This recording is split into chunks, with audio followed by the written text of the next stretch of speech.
yaitu baca rabani yang akan disampaikan oleh Ustaz Imam pada beliau bagi persilakan.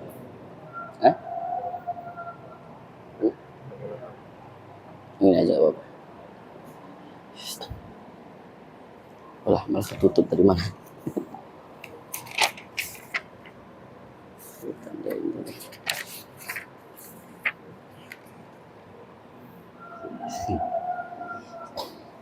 Bismillahirrahmanirrahim. Assalamualaikum warahmatullahi wabarakatuh. Izin Ustaz, kita bacakan cara tartil surah At-Taubah ayat ke-17 sampai dengan 18. A'udzu billahi minasy syaithanir rajim.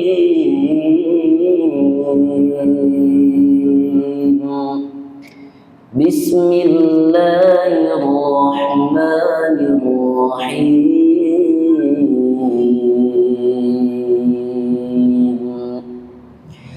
Ma kana lil musyrikin an ya'muru masajid Allah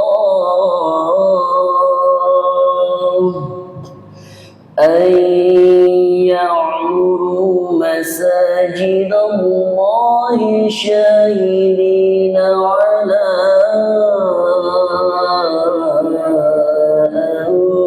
أنفسهم بالكفر أولئك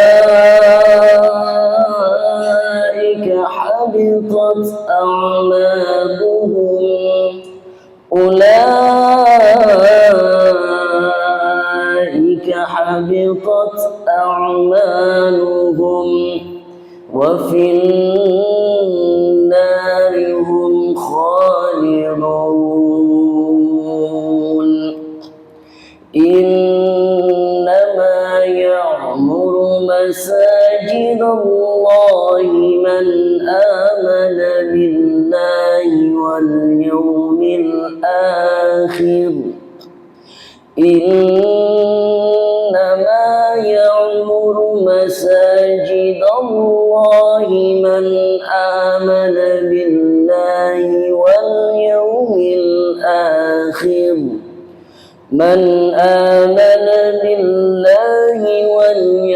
الآخر وأقام الصلاة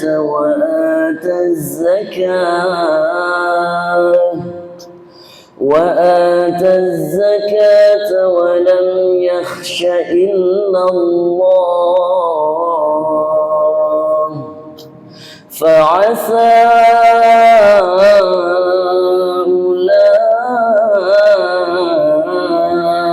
أولئك أن يكونوا من المهتدين. صدق Allahul Azim. Sekian. Assalamualaikum warahmatullahi wabarakatuh. Ya, terima kasih Imam yang telah membaca sesiapa. Mudah-mudahan apa yang kita katakan tadi menambah keimanan kita, menambah semangat kita, menambah kecintaan kita kepada Allah Subhanahu wa taala. Bapak yang dirahmati Allah Subhanahu wa taala, untuk acara selanjutnya yaitu sambutan dari Ketua DKM Masjid Barat Raya yang akan disampaikan oleh Bapak Manfiro dan Bapak Biro kami kesini.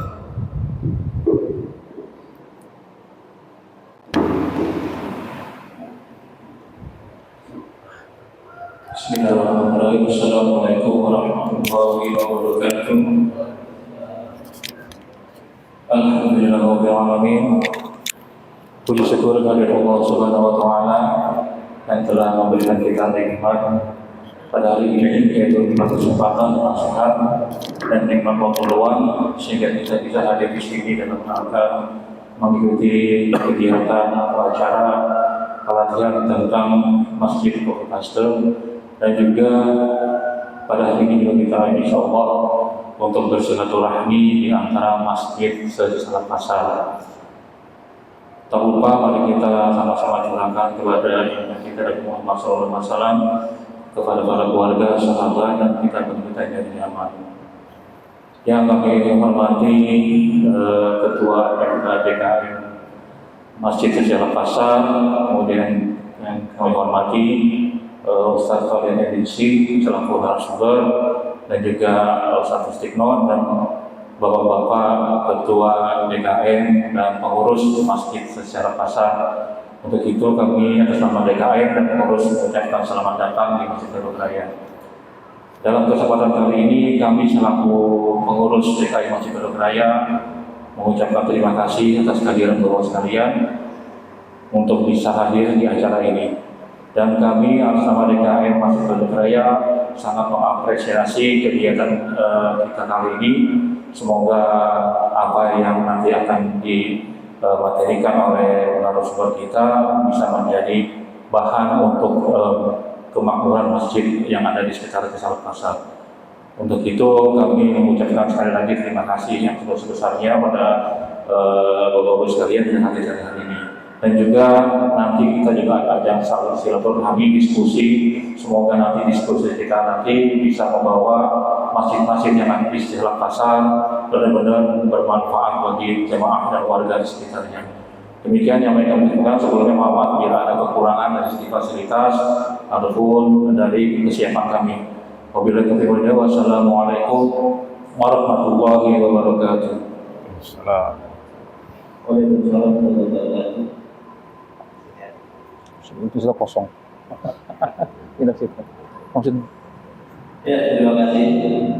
Saya duduk sebelah sana. Ketua DKM di Darul Raya Bapak Firman yang telah memberikan sambutannya. Dan selanjutnya kita dengarkan sambutan dari Ketua Forum Komunikasi DKM Desa Pasar yang akan disampaikan oleh Bapak Pramono Senasti Kepala Biro Komunikasi.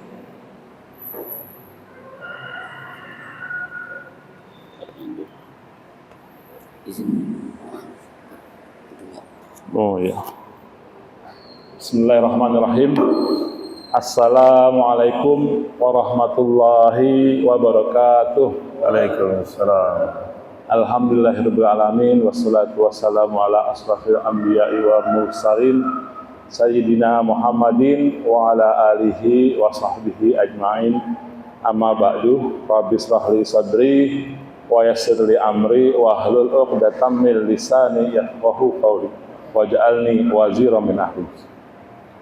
Pertama-tama marilah kita ucapkan puji syukur kehadirat Allah Subhanahu wa taala yang mana pada pagi hari ini kita masih diberikan nikmat iman, nikmat Islam, nikmat kesehatan, nikmat waktu luang sehingga kita semua dapat hadir di majelis ini. Mudah-mudahan majelis ini mendapatkan ridho Allah Subhanahu wa taala. Kedua, kemarin kita sampaikan semoga Allah merahmati junjungan kita Nabi besar Muhammad SAW, pada sahabat-sahabatnya, pada tabiin, tabiut tabiin dan pengikut-pengikutnya hingga akhir zaman. Semoga kita semua termasuk dalam pengikut Nabi besar Muhammad SAW dan mendapatkan syafaat di yaumil akhir nanti. Amin ya rabbal alamin. Yang terhormat Bapak pembicara kita, Bapak Ustadz Valentino Dinsi, SEME MMMBA, banyak gelarnya. Alhamdulillah telah hadir di tengah kita.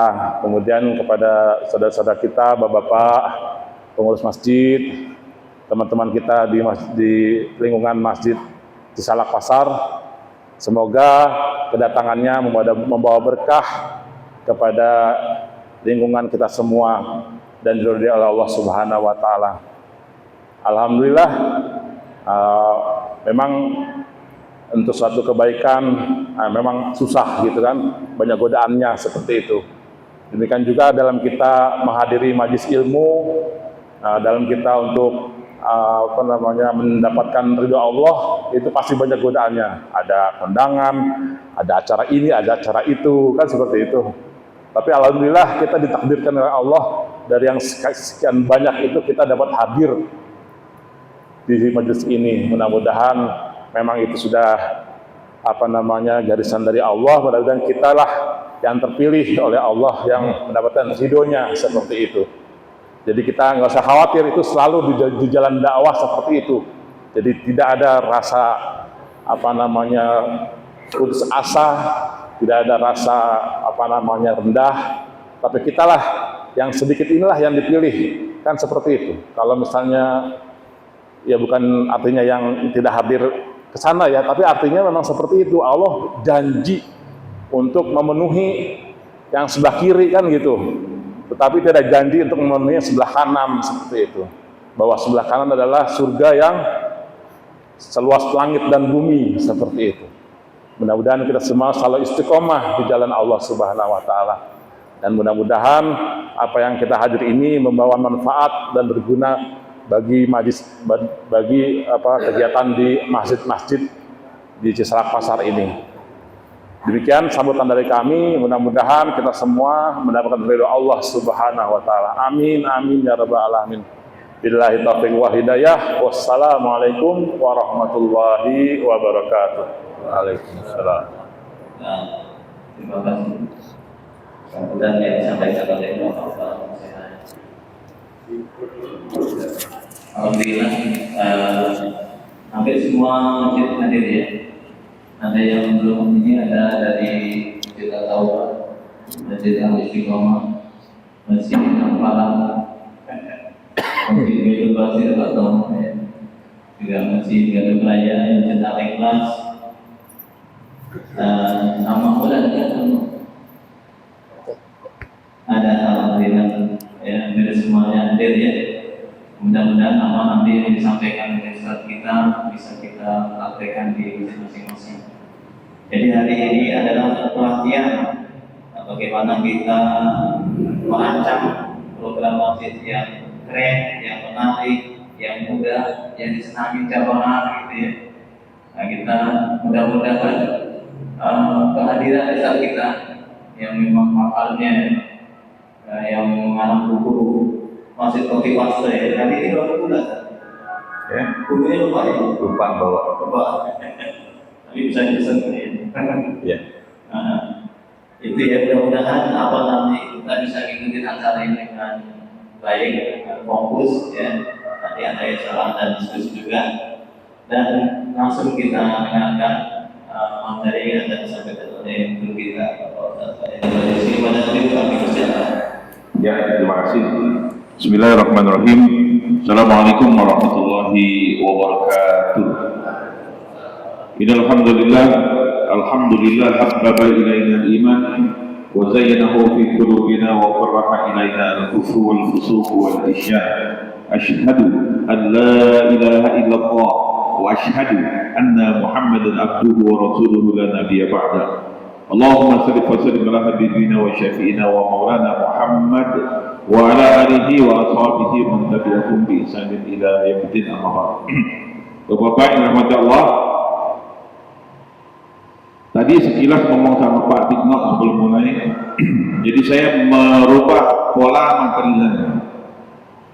Jadi di samping pertama judulnya pelatihan, yang namanya ngelatih saya cuma ngasih unjuk, yang ngejalanin bapak-bapak sekalian ya. Jadi saya cuma ngasih unjuk, ngasih tahu caranya, tetap yang harus ngejalanin ya antum sebagai pengurusnya. Namanya pelatihan, ya sebagai pelatih saya melatih, begini caranya, yang kerjain masing-masing. Jadi satu itu yang mau saya sampaikan. Yang kedua, nanti di akhir saya akan kasih tantangan. Tantangan buat siapa? Buat diri saya pribadi dan buat semua pengurus masjid yang ada di Cisalak Pasar. Nggak sampai 50 orang ya. Kalau sampai 50 orang ya, tadi saya bilang saya mau tantang bagaimana 3 bulan ke depan yang 50 orang itu punya penghasilan 5 juta sebulan. Bentar, kedua. Kita mulai yang pertama dulu. Masjid Kopi Paste. Jadi materi hari ini diinspirasi dari 4 buku ini. pertama masjid copy paste, yang kedua masjid mandiri membangun ekonomi berbasis masjid, yang ketiga BUMM Badan Usaha Milik Masjid, yang keempat buku saya yang pertama tuh, jangan mau seumur hidup jadi orang gajian, don't be an employee for the rest of your life. Terbit 3 bahasa, Indonesia, bahasa Inggris, bahasa Malaysia. Terjual 300.000 kopi, dibaca kurang lebih 2 juta orang. Dari buku yang oranye itu, yang warna kunyit itu, saya keliling Indonesia, Sabang sampai Merauke, semua saya saudaranya kecuali Nusa Tenggara Timur, sama saya keliling dunia, diundang untuk bicara tentang pikiran-pikiran saya tersebut. Katanya gelarnya banyak banget, kalau ditambahin ada lagi CWC sama PhD kandidat. Kalau mau sampai D3 lagi, AMD lagi, banyak banget gelarnya. Tapi gelar nggak berubah apapun. Ya. Tapi gelar itu kalau kata Rasulullah tanda bahwa orang pernah kuliah. Gitu. Bukan berarti dia pinter. Jadi gelar itu tanda dia pernah sekolah. Baik, kita mulai.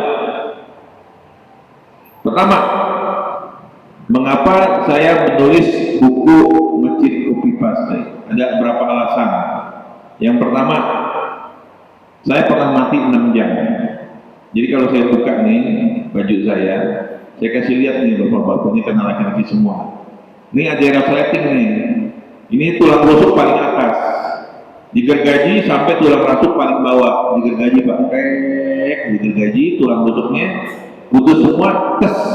Kemudian dibuka tulang rusuknya, jantungnya dikeluarin, digunting pembuluh aortanya, tes, ditaruh di piring. Jantungnya tadinya begini-begini, lama-lama diam. 6 jam saya mati. Dioperasi, reparasi jantungnya, turun mesin. Di selama operasi 6 jam harus darah putar.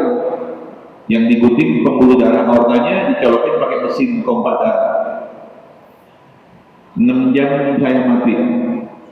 Dan risiko operasi jantung yang kayak begitu, diturunin jantungnya ke piring, itu risikonya 50% hidup, 50% mati. 2 orang setelah saya, operasinya kayak saya juga, mati. Saya alhamdulillah bisa hadir lagi ke Masjid Gadok. Karena dulu pernah mati, sehat lagi, besok pasti mati kan? Karena besok pasti mati, saya mikir, nanti kalau gue mati, yang nemenin di kubur apaan? Cuman amal kan? Saya bikin tentang masjid. Kalau kata Ustaz Adi Hidayat, beramal itu harus cerdas, ya kan? Kalau Ustaz Adi Hidayat nyaranin apa? Nyaranin wakaf Quran kan? Wakaf Quran. Qurannya dibaca sama orang, diulang-ulang, pahalanya dapat kan? Saya mikir juga, gimana supaya cerdas kata Ustaz Adi Hidayat? Ya saya ngumpulin aja 10 masjid kan? Ini kalau 10 masjid jalanin ide saya, bermanfaat satu buat satu masjidnya kan? Buat semasjidnya kan? Saya dapat pahalanya semasjid kan? Yaitu namanya beramal cerdas. Jadi saya sesungguhnya menulis buku tentang masjid, bicara tentang masjid karena saya mempersiapkan amal nanti yang nemenin saya dikubur apa? Ya amal. Amalnya saya pengen borongan. Cara borongannya, gue borong dari satu masjid. Jadi kalau bisa ada 1000 masjid, target saya 100.000 masjid Pak. 100.000 masjid, ketularan pikiran saya, nerapin ide saya, dan mempraktekkan di masjidnya. Bayang kalau bisa 100.000 masjid, untuk masjid 200 orang, berapa puluh juta saya? 20 juta. Jadi alasan pertama, saya menulis buku Masjid Copy Paste, pertama saya pernah mati 6 jam. Yang kedua ada hadis Rasulullah, bunyinya begini, nanti bisa di googling cari aja. Sab'atun yuziluhumullah yawmal qiyamah law yawma la zillin ila zilluh. Sab'atun, ada 7 golongan yuziluhumullah yawmal qiyamah yang akan mendapatkan naungan dari Allah di hari kiamat. Yawma la zillin illa zilluh. Pada hari itu tidak ada naungan kecuali naungan dari Allah. Artinya orang yang dapat naungan pada hari kiamat dinaungi sama Allah, selamat nggak dia? Selamat. Masuk surganya dia? Masuk surga insya Allah. Nah, yang nomor 3, saya nyampein yang nomor 3. Nomor 1 al-imamul adil. Imam yang adil, pemimpin yang adil, presiden yang adil, gubernur yang adil, wali kota, bupati yang adil, RW, RT, camat, lurah, termasuk kepala keluarga yang adil. Nah, yang nomor 3 itu adalah waradulun qalbuhu mu'anatun fil masajid. Orang-orang yang hatinya nempel sama masjid. Siapakah orang-orang yang hatinya nempel sama masjid?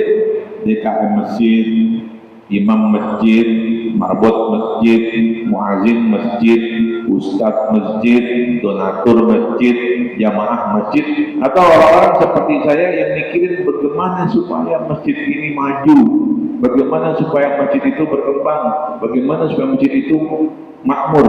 Jadi alasan kedua adalah karena ada 7 golongan, yang golongan ketiga itu akan mendapatkan naungan Allah. Ya, siapa yang tidak mau? Nah, kita termasuk ini insya Allah orang-orang yang mendapat naungan dari Allah nanti kelak di yaumil qiyamah. Yang kedua, yang ketiga, potensi ekonomi umat. Ini ntar tantangan saya yang di akhir nanti saya sampaikan. Bapak-bapak harus tahu jumlah penduduk Indonesia ini ada 280 juta. Jumlah penduduk muslimnya 87,2%. Jadi ada 235 juta penduduk muslim. Masjid dan musholanya ada 850 ribu. Dan pesantrennya ada 30 ribu. Saya nyampein data, saya dosen, sempat 7 tahun jadi dosen di Fakultas Ekonomi UI. Dan banyak dosen di luar negeri juga, beberapa negara. Saya tanya bapak-bapak nih, pengurus DKM, apa artinya 235 juta? Nah, ini kan usaha bapak nih kan, usaha ya bapak ya, usaha kan bapak kan, usaha ya. Bagi bapak pengusaha ini, apa artinya pak 235 juta penduduk muslim, 850 ribu masjid dan mushola, dan 30 ribu pesantren? Apa artinya pak? Bagi kita pengusaha ini antar pengusahanya ngomong, apa artinya pak? Apa artinya pak? Angka-angka itu? Potensi ekonomi. Ada yang bilang peluang gitu pak ya. Pertanyaan berikutnya, diapain peluangnya? Kalau ditanya berikutnya diapain, banyak orang nggak tahu pak. Kalau saya tahu pak, saya pengusaha, saya bisnis, saya ekonom, saya pemikir, saya konsultan. Dulu saya director di Garuda Indonesia. Umur saya masih 26 tahun, saya punya anak buah dari 2.500 orang, umur masih muda. Saya kasih tahu nih, bapak-bapak sekalian ya, 235 juta itu pasar, dulu ya, pasar. 850 ribu itu adalah distribution channel, dan 30 ribu itu adalah human capital, SDM. Ini tugas kita otak-atik ini pak. Karena pengusaha saya tahu pak, angkanya di situ pak, potensial marketnya di situ 50 sampai 500 triliun pak, nilainya pak. Jangan tanya deh, kalau tanya nanti saya pakai ilmu yang namanya corporate valuation. Nah, susah lagi tuh. Itu terakhirnya setengah jam. Pakai ilmu namanya corporate valuation, pakai hitung-hitungan angka-angka, rumus-rumus. Jadi di situ ada potensi 235 juta, 850 ribu, dan 3 juta, angkanya 50 sampai 500 triliun. Ini saya lagi otak-atik pak. Ibaratnya gini, saya pergi ke Turki sama istri saya nengok anak, bawa koper, satu orang kan 20 kilo, berdua saya buat 30 kilo baju sama istri. Masukin koper, makanan segala macam, kopernya tutup, kunci, ceklek, pakai kombinasi 7, 8, 9. Pergi ke Turki. Tapi di Turki kalau saya mau buka, kopernya kemana? 7, 8, 9 kan? Ceklek, dibuka. Nah, jadi saya ini peluang 50 sampai 500 triliun lagi cari kombinasinya pak, cari angkanya nih. Kalau ketemu 789, ceklek, terbuka Pak, 50 sampai 500 triliun. Kalau berhasil, dapat dunia enggak? Dapat dunia? Dapat banget. Dapat akhirat enggak? Dapat, kan urusan masjid. Kalau nggak berhasil, dunia nggak dapat, akhirat dapat nggak? Dapat ya. Apa yang lebih enak dari itu kan?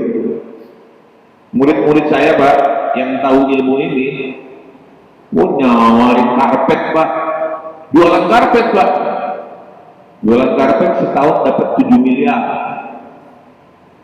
Ada lagi yang jualan apa? Jualan pembersih, karbon, amper buat masjid. Ada lagi yang terbaru, jual parfum buat karpet. Kenapa? Dia dengar omongan saya jadi peluang gitu. Dia dapat rezeki kan, keluarganya dapat rezeki. Saya dapat pahala nggak? Dapat pahala. Dikasih nggak? Nggak apa-apa. Yang penting saya ngajarin, yang jalanin dapat rezeki. Jadi potensi ekonomi Pak. Yang keempat, nah ini pertanyaan DKM.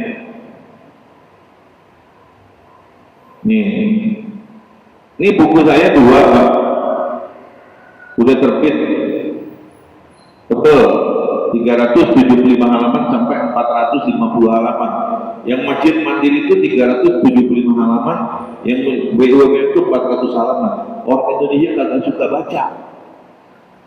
Karena nggak suka baca, nanya, Ustaz Valentino, itu yang antum sampaikan itu adanya di mana? Ya Allah, itu kata baca bukunya.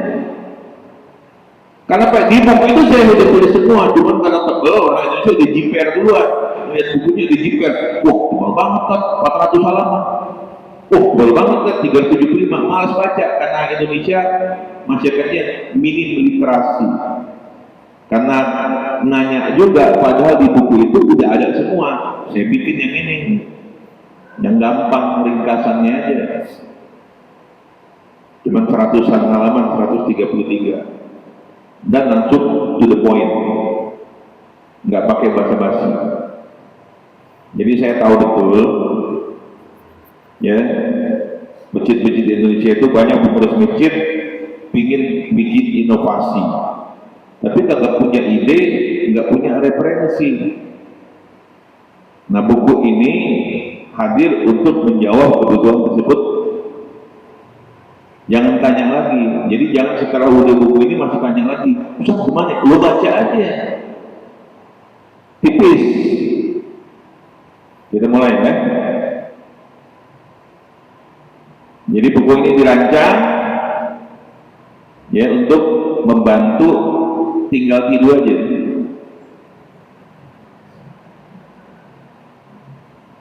Tinggal tidur doang. Karena orang Indonesia malas. Udahlah, ente kagak usah mikir-mikir, nggak usah rapat-rapat, kelamaan. Tinggal buku aja, tiru aja. Buka, baca, tiru. Ntar saya ajarin caranya. Kita mundur dulu fungsi masjid di zaman Rasul. Fungsi masjid di zaman Rasul itu ada 12. Dan itu ada di buku Masjid Mandiri yang 375 halaman itu. Tempat ibadah dan lain-lainnya. Ya, jadi ini fungsi masjid sebetulnya. Jadi bukan cuma buat sholat, bukan buat pengajian doang, tapi ada 12. Sekarang kita masuk kepada kasus. Jadi buku ini bicara tentang kasus. Contoh kasus pertama, masjid saya, Masjid Darussalam, Gereja Tugu Asri, beberapa bulan yang lalu melakukan kunjungan ke Masjid Jogokarian. Tahu Masjid Jogokarian ya, semua tahu lah. Masjid saya tuh dibanding ngirim orang, 2 orang, tuh dibanding ke Jogokarian. Begitu pulang dari Jogokarian, bingung, bagaimana nerapinnya? Kasus kedua, Masjid Darul Ilmi, Universitas Gunadarma, sama. Pergi ke Jogokarian, tuh dibanding, nanya-nanya, ketemu Ustaz Jazid, ketemu sama Ustaz Salim Afillah. Begitu pulang, gimana nerapinnya? Bingung. Kasus ketiga, Masjid At-Thayyibah, PT Panasonic sini, Jalan Raya Bogor. Pergi juga ke Jogokarian. Saya sengaja ngasih contoh Masjid Jogokarian karena semua dikenal. Jadi bagi ke Jogokarian, begitu pulang, bingung juga. Bahkan terakhir kemarin saya dengar Ustaz Jazir diundang ke masjid yang ada di Pesona Kayangan. Undang, Ustaz Jazir ngomong. Begitu Ustaz Jazir dia pulang, bingung gimana harapnya. Kenapa mereka bingung?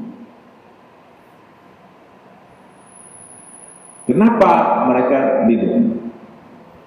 Satu, masjid-masjid itu over expectation, karena cerita tentang Masjid Jogokarian hebat, ya kan? Masjid Jogokarian ceritanya hebat.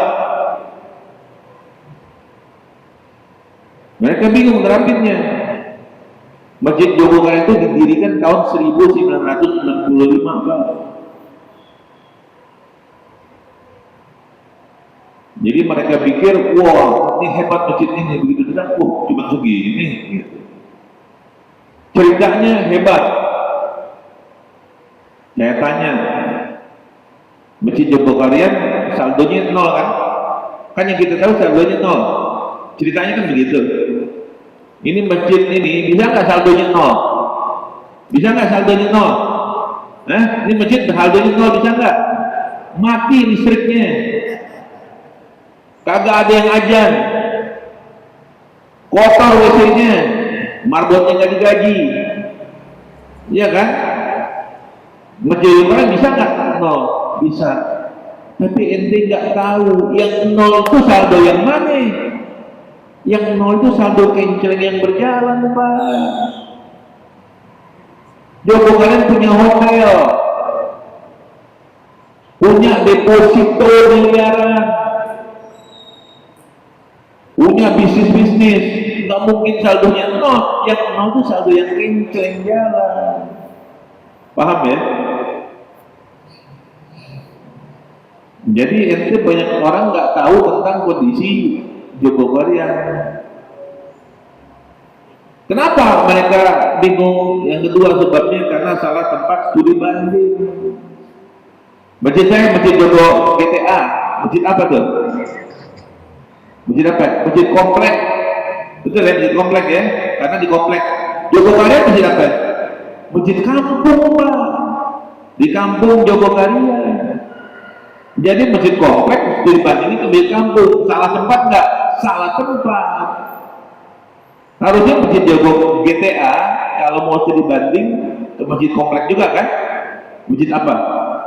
Saya kasih contohnya, masjid GTA, masjid komplek kalau mau studi banding ke masjid pertama Darussalam Kota Wisata, sama komplek juga kan?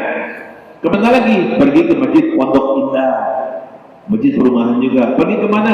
Pergi ke masjid Bintaro Raya, masjid komplek juga. Jadi apple to apple sama.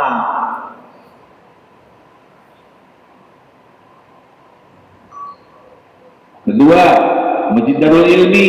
Masjid apa tuh? Masjid kampus. Jadi Masjid Darul Ilmi harusnya dibandingin kemana ya? Ke masjid kampus juga kan? Ke masjid mana? Ke Masjid Salman ITB. Atau ke dibanding ke masjid di Universitas UGM. Apple to apple sama. Ente kampung nih, cocok ke Jogokarian. Tiru bisa yang ditiru, tapi saldo nolnya ente nggak bisa tiru kecuali ente punya deposito 10 miliar. Terus apalagi yang bisa ditiru Jogokarian? ATM beras, ada ATM beras Ustaz ya? Bisa tiru? Tiru. Terus apa lagi? Jumat Berkah, itu Jumat besar asli dawanya dari Jogokarian, bisa ditiru? Tiru. Data, ini saya kasih tahu data. Ini sekarang tanggal berapa nih? 10. Nanti tiap tanggal 30 Masjid Jogokarian, contohnya Masjid Jogokarian tiap tanggal 30 harus bayar-bayar kan? Bayar listrik, telepon, air, internet, macam-macam lah. Harus bayar 180 juta. Sekarang tanggal 10. Tanggal 10 ini duit udah tinggal berapa? Tinggal 80 juta. Masih kurang cepet. Kurang cepet ya. Pusing nggak Jogokarian? Nggak pusing. Kenapa? Ada deposito kan? Ada punya hotel kan? Nggak pusing. Anggap nggak ada hotelnya, depositonya nggak ada.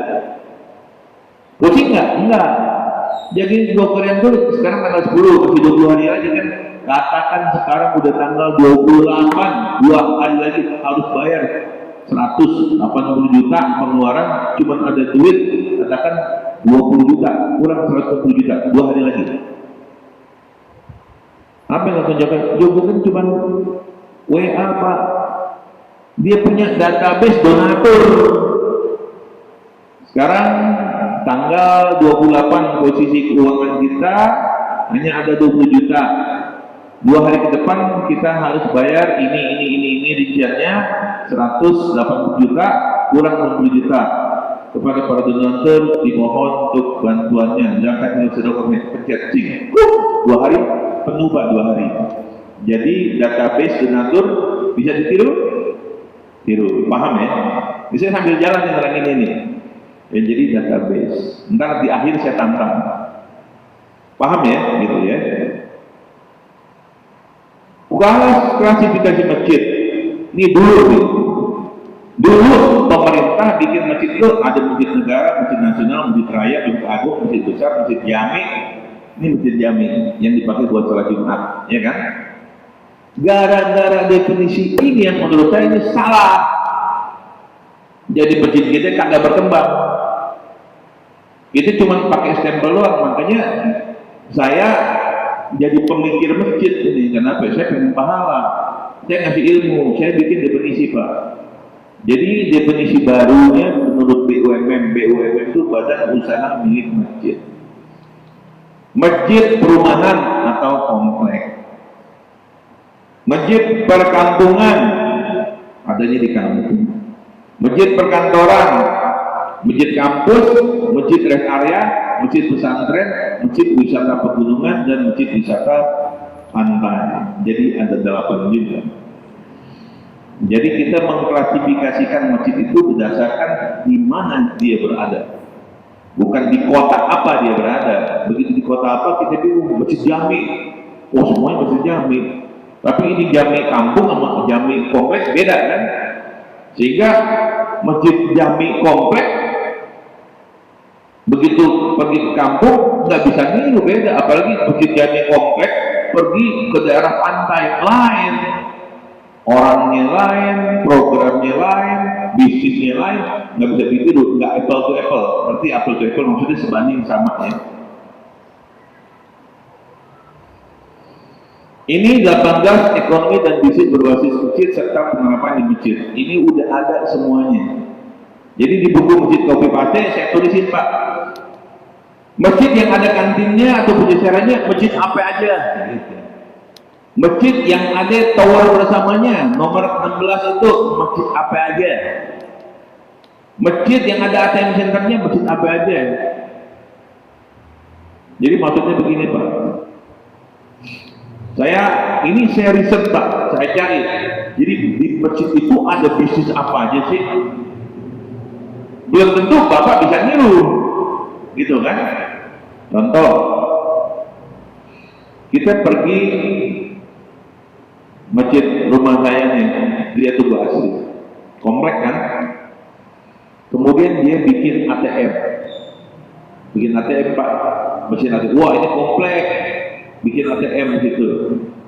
2 tahun tutup Pak, ATM-nya nggak cocok, karena di lingkungan itu nggak cocok ada ATM.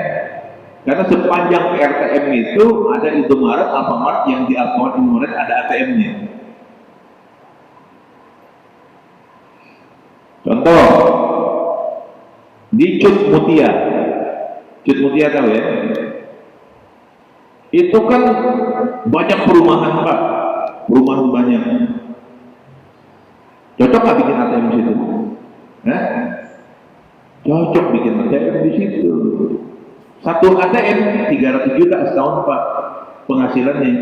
Jadi buka 3 ATM dapat 900 juta masjid penghasilannya. Contoh lagi di Rawamangun. Rawamangun kan padat Pak ya, padat banget penduduk. Tapi sinyal handphone jelek Pak. Maka atas masjid ini, karena 2 lantai didakkan, dibikin tower Pak. Tower buat telekomunikasi. 1 tower 400 juta Pak. Telkom itu saat gitu kan, bikin 3 tower 1,2 miliar. Jadi ini 18 jenis bisnis yang ada dan diterapkan di masjid. Berikut contoh masjidnya di mana. Di buku ada semuanya nih. Saya cuma kasih ringkasannya ya. Jadi katakan, wah bisa nggak ya kita bikin travel di sini? Bisa banget. Kenapa? Ini menengah ke bawah pasar gitu kan ya. Bisa. Waktu saya kemarin diundang ke Jepang sama ke Korea, kita bikin apa Pak? Kita bikin yang nomor 4 Pak, halal food. Saya lihat datanya di Jepang ada 45.000 Muslim Indonesia tenaga kerja. Di Jepang 45.000, di Korea ada 42.000. Kan butuh makanan halal kan? Padahal jumlah penduduk Indonesianya aja ada 45.000 sama 42.000. Ini pasar saya bilang. Bikin ayam potong Pak, bikin restoran halal, laku.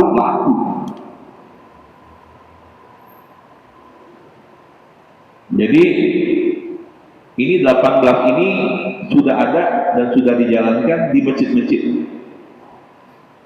Contoh masjidnya apa aja ada di buku, nanti bisa dibaca. Ya, kemudian program yang unik. Di program yang unik ini, ya,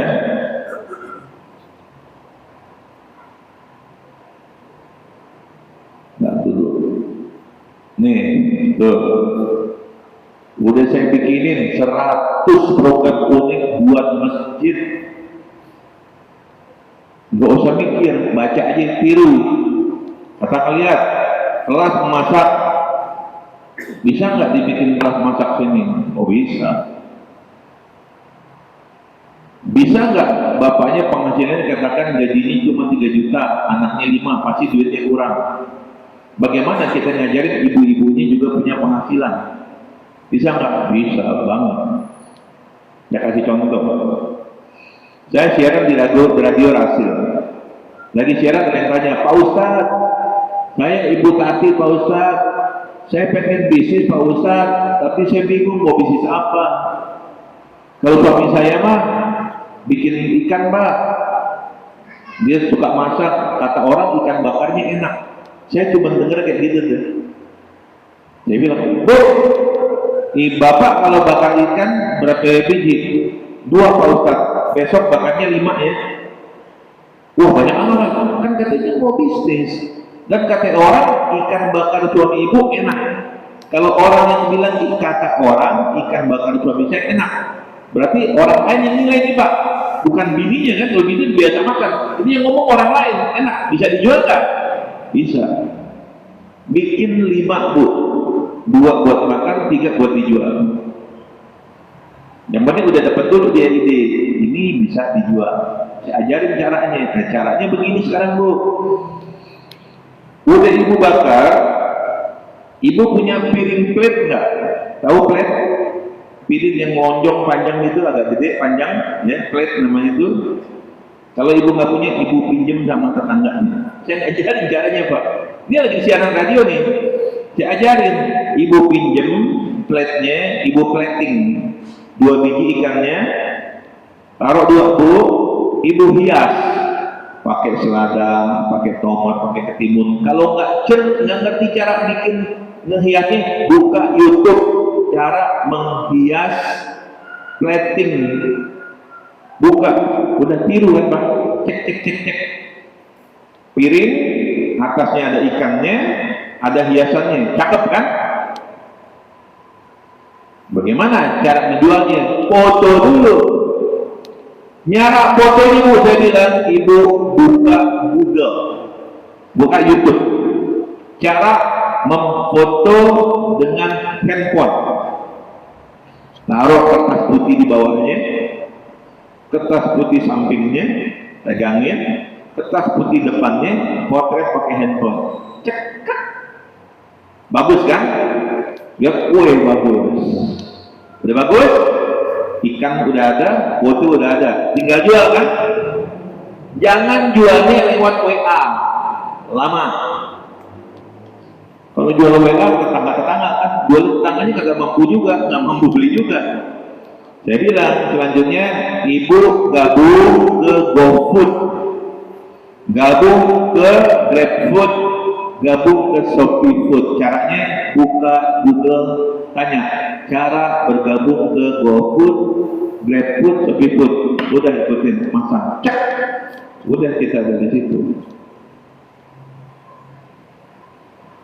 Kalau udah ada di GrabFood, Shopee Food, GrabFood, tinggal tunggu pembelinya. Ini bapak-bapak sekarang bisa lihat, istri saya itu kerja. Kalau orang kerja jarang masak kan, jadi kadang-kadang kalau malam atau siang dia buka GoFood kan, begitu GoFood ngeklik kan, terdekat, ya kan? Jadi makanan penjual terdekat kan, begitu diklik ada kebab, namanya kebab cinta. Saya makan, enak banget ini. Ini di mana? Itu di gang mana lah, Areman atau di mana gitu. Berapa harganya? 10.000 bab. Padahal kebab babarabi harganya 17.000. Ini harganya 10.000, lebih enak, lebih gede. Saya makan enak. Jadi langganan enggak? Jadi langganan. Gara-gara dibuka terdekat. Buka lagi Pak. Ada yang namanya nasi goreng Bang Doel. Ini kisahnya apa ini? Saya ngalamin nih. Nasi makan Bang Doel. Ternyata nasi goreng Bang Doel itu sebelahnya kira-kira ya 10 meter dari ini kebab cinta. Kebab cinta itu nama anaknya. Dia bikin kebab itu, beli kulit kebabnya, beli daging kebabnya, bakar di rumah, bungkus, antar. Pakai GoFood, karena dia masukin ke GoFood.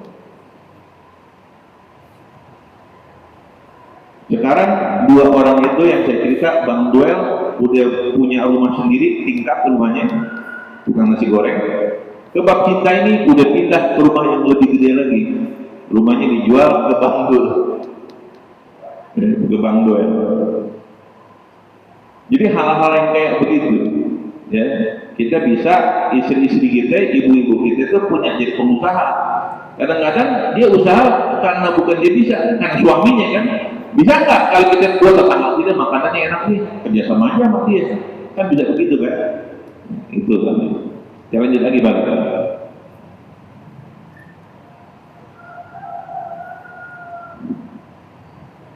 Ya.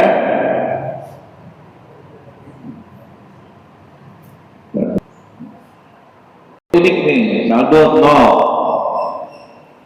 ATM, aplikasi, macam-macam. Tadi 100 saya kasih ya. 100 tuh.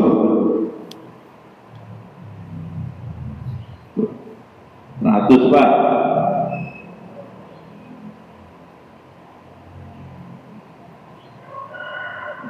Nanti di buku nggak ada ini. Ini saya kasih bonus, memang saya kasih bonus buat yang beli 100, apalagi nih, nah, dulu.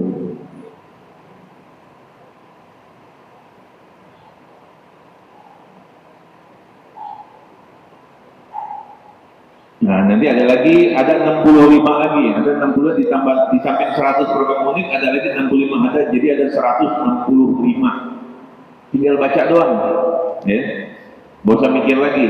Saya tahu ente malas mikir, udahlah baca aja, kerjain aja apa yang sudah saya. Yang biarin saya mikir. Ya. Pertanian vertikal, ikan dalam tong, cyber masjid, walking space.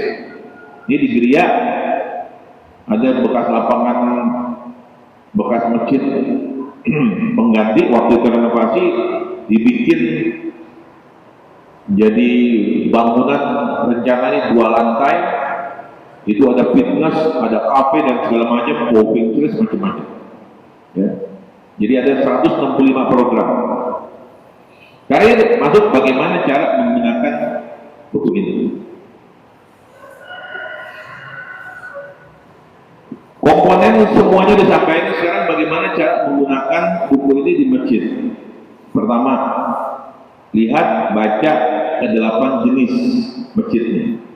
Jadi situ ada masjid 8 kan, masjid perumahan, masjid kantoran, masjid komplek, masjid perkampungan, masjid kampus, masjid pesantren, masjid rest area, masjid wisata pegunungan, masjid wisata pantai. Ada 8 programnya. Lihat, baca, termasuk jadi di masjid itu kayak tadi saya contoh, Masjid Darussalam Gereja Tugu Asri adalah masjid komplek, maka dia harus nyontek masjid mana? Masjid Pondok Indah, Masjid Darussalam Kota Wisata, Masjid Bintaro Jaya. Begitu saya kasih tahu Masjid Atin atau Masjid Al Azhar, itu udah ada programnya. Di Al Azhar ada program apa aja sih? Di Darussalam Kota Wisata ada program apa aja sih? Ya udah liatin aja prototip programnya Pak. Jadi ketika Opel itu apa sama programnya.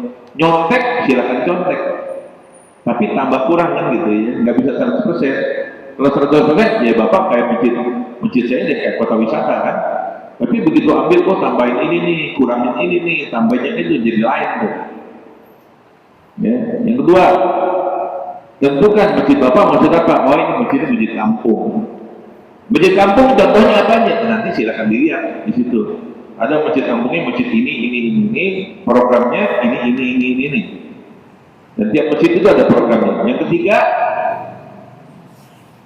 dilihat, oh saya cocoknya kayaknya masjidnya dengan masjid mana nih? Jogokarian. Wah, Jogokarian mah ketinggian. Jogokarian punya duitnya udah puluhan miliar. Si kita kagak punya duit. Jadi lihat, oh ada masjid ini, masjid kampungnya ini. Atau oh nih Kopal Munzalan. Atau oh masjid yang dijadi Padang, bisa dilihat. Kemudian lihat contoh program-programnya, lihatin program-programnya apa aja. Ini menarik nih, dari masjid ini programnya ambil, kopi aja Pak, catat program ini. Oh dari masjid ini ambil program ini, dari masjid ini ambil program ini. Jadi Bapak nggak usah capek mikir. Kalau mikir, kalau diskusi kan lama, begitu udah cakep. Jadi katakan, oh kita udah ngambil 10 program, rapatin lagi. Ini 10 nih program yang kita mau contek nih. Wah yang ini susah nih. Akhirnya coret-coret tinggal 7 gitu juga lagi. 5, rapatin. Dah, kita udah ngambil dari sini, copy paste. Jadi yang kita jalanin. Setelah dijalanin, dievaluasi. Evaluasi berhasil atau gagal, ya ulangin lagi dari awal. Ya, ini bisnis model kanvas. Jadi ibaratnya ini masjid Anda nih. Yang pertama liatin semua model masjid yang sama masjid Anda. Boleh juga liatin yang di luar masjid Anda. Liatin modelnya, liatin programnya. Ya, lihat modelnya, lihat programnya. Jadi nggak usah pakai mikir keberatan. Biarin saya aja yang mikir. Biar kalau udah ada programnya, jadi bapak-bapak nggak perlu lama rapatnya, nggak perlu lama diskusinya. Udah ada, setelah udah tahu modelnya, tahu programnya, udah masukin apa yang ditambah, apa yang dikurangin, apa yang unik, tambahin lagi. Jadi kita bikin program niru apa yang sudah berhasil. Jadi yang saya tampilkan di masjid kopi paste itu masjid-masjid yang sudah berhasil ya, semacam Jogokarian, Masjid Darussalam Kota Wisata, Masjid Bintaro Raya, Masjid Al Azhar, ya, dan masjid-masjid yang kampung yang juga sudah terbukti berhasil. Jadi elemen ATM itu amati, lihat, tiru, modifikasi. Amati, tiru, modifikasi. Jika di masjid kita yang nggak usah capek-capek mikir, kita bikin apa ya? Capek mikir kamu bikin apa Pak? Tapi kalau kita jelasin, udah kita tiru aja ini. Begitu kurang jelas, buka Google kan? Googling aja. Program buka puasa Masjid Jogokarian, enter, ngapain aja sih program buka puasanya kan? Setelah di ATM-in, kemudian ya sumber dana. Setelah semua bikin program banyak, ujung-ujungnya duit bingung kan? Wah, duitnya mana? Ini duitnya dari mana aja nih? Encleng. Donatur tetap ada nggak? Gitu. Donatur tetap ada. Ada. Koperasi. Iya. Hah? Oh enggak. Apalagi? Encleng. Jumatan. Donatur tetap. Apalagi Pak? Kotak amal. Apalagi Pak? 4 ya. Saya kasih 170. Nggak muncul sama ya?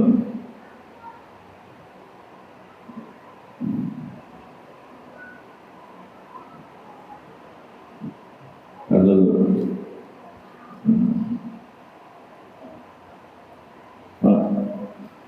170 Pak, sumber pendanaan buat masjid. Kita cuma bisa nyebutin 4 kan? Ya. Ya.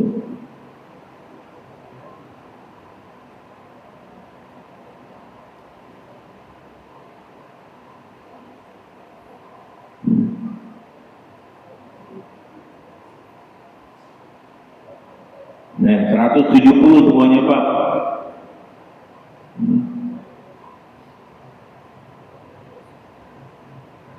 Nah, nggak usah mikir-mikirin deh. Kita nggak lebih cerdas dari ChatGPT, ya kan? Enggak, saya kasih aja nih 170. Tinggal baca aja ntar, rapatin, kerjain, kan begitu. Nah ujung-ujungnya setelah semua bisa bikin duit kan udah programnya banyak, nggak ada duitnya, nggak jalan. Ya udah saya kasih aja nih sumber duitnya, lo pikirin, jangan cuma 4 aja padahal ada 170. Setelah itu ya udah just do it, kerjain aja udah, nggak usah banyak ngomong, gitu kan. Nah jadi begitu modelnya ya. Oke. Setelah ini apa? Kan gitu. Setelah ini apa? Jadi copy paste itu segitu aja, simple, nggak usah pakai panjang lebar. Setelah ini apa? Punyain bukunya. Tadi ada program 100 program unik.